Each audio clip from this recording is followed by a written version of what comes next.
लखीमपुर खीरी से एक बड़ी खबर है। यहां पर 6 लोगों की मौत हुई है। जिलाधिकारी ने 6 लोगों की मौत की पुष्टि कर दी। तो गाड़ी के रौंदने से 2 लोगों की मौत हुई और गाड़ी के पलटने से नीचे दबकर 4 लोगों की मौत हुई। ये एक बड़ी जानकारी आ रही है। तो उत्तर प्रदेश के लखीमपुर खीरी में एक बड़ा हादसा हुआ। तो गंभीर आरोप यहां पर लग रहे हैं एक मंत्री के बेटे पर। लखीमपुर खीरी में 6 लोगों की मौत हुई। फिलहाल अब तक ये पुष्टि हुई है। यह आंकड़ा लगातार बढ़ भी रहा है। तो गाड़ी के रौंदे से 2 लोगों की जान गई। इसके अलावा गाड़ी पलटने से 4 लोगों की जान गई।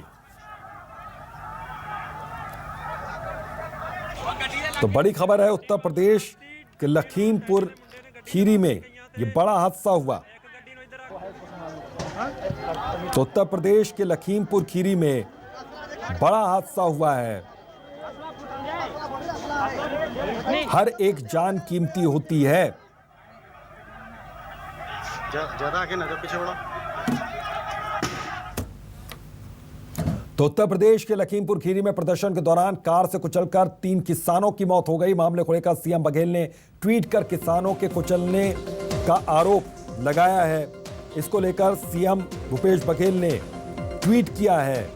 सीएम भूपेश बघेल ने यह ट्वीट किया। उन्होंने कहा कि आवाज कुचलने की कोशिश, सीएम ने ट्वीट कर कहा कि उत्तर प्रदेश के लखीमपुर खीरी से भयावह खबर आ रही है। किसानों की आवाज कुचलने की नाकाम कोशिशों के बाद किसानों को कार से कुचल दिया गया। यह उनका कहना है। अब तक कई किसानों की मौत और कई किसानों के घायल होने की खबर है।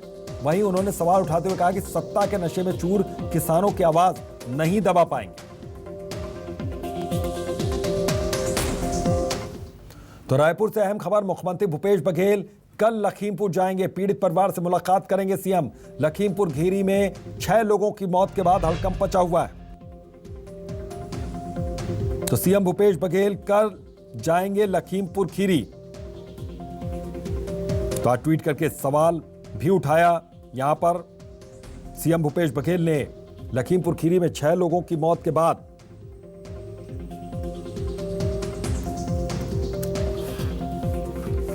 और हमारे पॉलिटिकल एडिटर रुपेश गुप्ता हमारे साथ इसी खबर पर जुड़ गए हैं।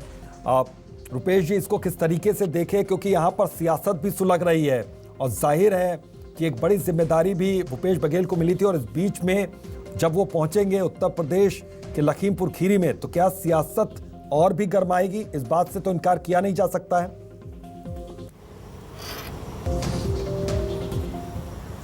देखिए, जहां संवेदना होती है वहां पे सियासत नहीं हो सकती है। हाँ। कल जब मौका होगा तो किसानों के उन परिवारों से मिलेंगे। मुख्यमंत्री, सिर्फ मुख्यमंत्री भूपेश बघेल नहीं जा रहे हैं, प्रियंका गांधी जा रही हैं, अखिलेश यादव जा रहे हैं, जयंत चौधरी जा रहे हैं और चंद्रशेखर आजाद रावण जा रहे हैं। ये तमाम लोग जा रहे हैं जो उत्तर प्रदेश की राजनीति से जुड़े हुए हैं। लेकिन मुख्यमंत्री भूपेश बघेल ने कहा कि मैं किसान हूं, इसलिए किसान का दर्द समझता हूं और इसलिए मैं जा रहा हूं। यह बात भी महत्वपूर्ण है कि उनको कल पर्यवेक्षक बनाया गया है, तो जाहिर तौर पर एक मोरल रिस्पॉन्सिबिलिटी आती है उस राज्य के प्रति, उस राज्य की जनता के प्रति, जबकि आप वहां की एक प्रमुख राजनीतिक पार्टी का प्रतिनिधित्व करते हैं। अब कल जब मुख्यमंत्री भूपेश बघेल वहां पे जाएंगे तो जो हालात होंगे वहां पे आप समझ सकते हैं कि 8 लोगों की मौत, और वो भी एक व्यक्ति के कुचले जाने से, एक व्यक्ति ने कुचल दिया है जो आरोप लग रहे हैं, वो अपने आप में बहुत दर्दनाक और खौफनाक वाकया है। और इसी खौफनाक वाकये के साथ जो किसान मर रहे हैं, जिस तरह से पूरे देश में किसान उद्वेलित हैं, आंदोलित हैं, कहीं ना कहीं ये बड़ा सवाल है कि आखिर किसानों की आवाज क्यों नहीं सुनी जा रही है। मुख्यमंत्री ने पहले ट्वीट किया है जिसमें उन्होंने साफ कहा है कि किसानों की आवाज को कुचलने की नाकाम कोशिश के बाद अब उन्हें गाड़ी से कुचलने की कोशिश जा रही है।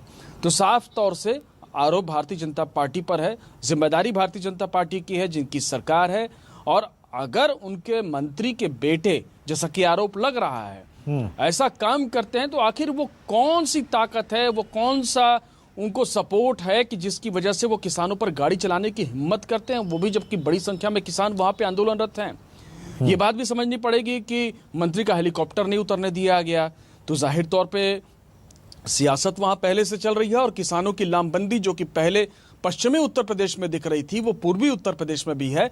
इस घटना के बाद ये बात साफ हो गई है और टिकैत ने एक बात साफ कर दिया है कि यही स्थिति रही, अगर 302 का मुकदमा दर्ज नहीं हुआ तो भारतीय जनता पार्टी को निकलने नहीं देंगे। यानी कि कल की घटना के बाद जो सियासी उबाल उत्तर प्रदेश की राजनीति में आने वाला है वो वाकई में बहुत ज्यादा उबाल आने वाला है कि किसान ये तय कर चुके हैं कि पूरी तरह से भारतीय जनता पार्टी का विरोध करेंगे। और कल जिस तरह से तमाम नेता, विपक्ष के सभी नेता जो उत्तर प्रदेश की राजनीति में विपक्ष पे हैं वो जा रहे हैं, तो कहीं ना कहीं जाहिर तौर पे एक संदेश भी है कि जो संवेदना है, इस तरह की जो घटना है, उन सब मसलों पर सब एक साथ हैं। बिल्कुल, इस मसले पर सब एक साथ हैं, लामबंद है। रुपेश जी, इसको किस तरीके से क्या एक दूसरे चश्मे से भी देखा जा सकता है, क्योंकि प्रशासनिक यहां पर जो असफलता है वो भी साफ तौर पर नजर आई, क्योंकि प्रशासन अगर समय रहते इन चीजों को समझ जाता कि इतनी बड़ी संख्या में अगर किसान वहां पर एकजुट हो रहे हैं, विरोध कर रहे हैं, उसके बाद कोई अप्रिय घटना ना हो, इसको लेकर प्रशासन की तैयारियां क्या अधूरी थी, इसको भी लेकर सवाल तो उठेंगे। जाहिर तौर पे ये माना जाएगा, बिल्कुल उठेंगे, और ये प्रशासन की पूरी तरह से चूक है। किसानों को देखिए, आंदोलन करना लोकतांत्रिक अधिकार है, लेकिन वहां पे इसी तरह की अप्रिय स्थिति हो सकती है और उसको रोकने के क्या इंतजामात हैं। जब किसानों का गुस्सा 7वें आसमान पर है तो उन परिस्थितियों को देखा जाना चाहिए, उसको हैंडल करना चाहिए। कोई भी घटना होती है तो अचानक से ऐसे नहीं कि किसान वहां पे पहुंच जाएंगे, बाकायदा परमिशन ली जाती है। हालांकि लखीमपुर खीरी में क्या हुआ वो मैं रायपुर से बता पाने में असमर्थ हूं, लेकिन जो प्रक्रिया है वो यही है कि परमिशन ली जाती है, प्रशासन परमिशन देता है, तब प्रदर्शन होते हैं। बिल्कुल, तो उसमें इंटेलिजेंस की रिपोर्ट आती है, इंटेलिजेंस की रिपोर्ट के आधार पे यह तय होता है कि परमिशन दी जाएगी या नहीं दी जाएगी। एक बड़े नेता जो वहां पहुंचने वाले हैं, तो ये जिम्मेदारी प्रशासन की होती है। ये मानी जाती है कि जिम्मेदारी है कि वहां पे उनके लिए सुचारू व्यवस्था रखी जाए, किसी किस्म की दिक्कत ना हो।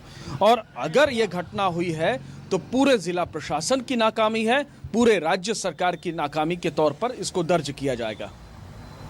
बिल्कुल, बहुत बहुत शुक्रिया आपका इस तमाम जानकारी के लिए। तो लखीमपुर खीरी में 6 लोगों की मौत के बाद सियासत जाहिर तौर पर गरमाई हुई है, तो संवेदना और सियासत के बीच का ये जो फिलहाल ये जो संपर्क चल रहा है, इसको किस तरीके से देखा जाए और किस तरीके से इसको माना जाए, इसके लिए इंतजार करना होगा, क्योंकि बहरहाल वहां पर अभी बहुत ज्यादा राजनीति गरमाई हुई है।